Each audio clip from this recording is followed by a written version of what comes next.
Mahal na mahal din kita.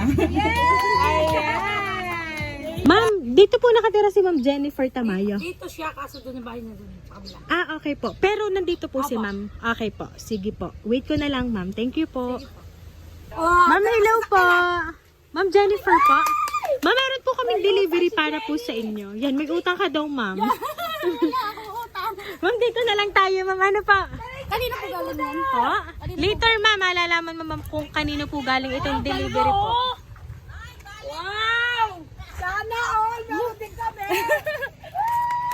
Buda, bilisan mo! Ayan, Ma'am, i-open ko lang po, Ma'am, ha, para po sa inyo. Wow! Happy Valentine's, Ma'am! Sana all! Dalawa! Ayan, Ma'am, dito ka po, Ma'am.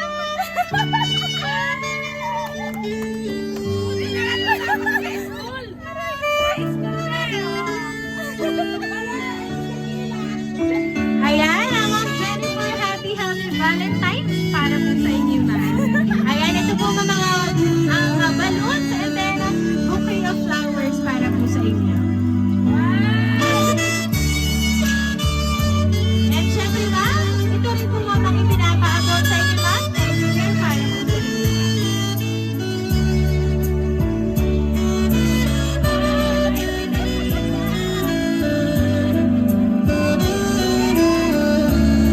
Ayan, so Ma'am Jennifer, babasahin ko lang po yung message para po sa inyo, Ma'am.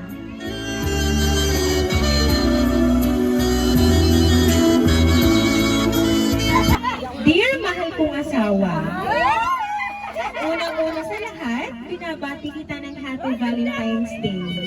Ginawa ko to para malaman mo kung gaano kita kamahal at kahit lagi mo akong inaaway.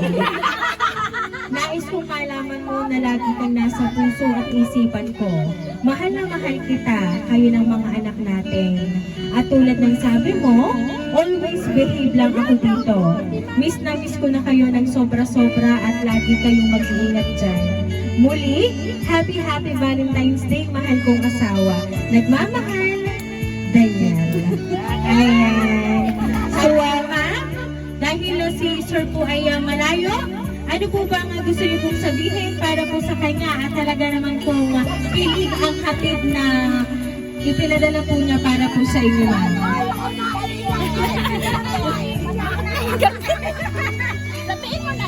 Ano po, maraming salamat at happy Valentine's Day. Mahal na mahal din kita. Ayan!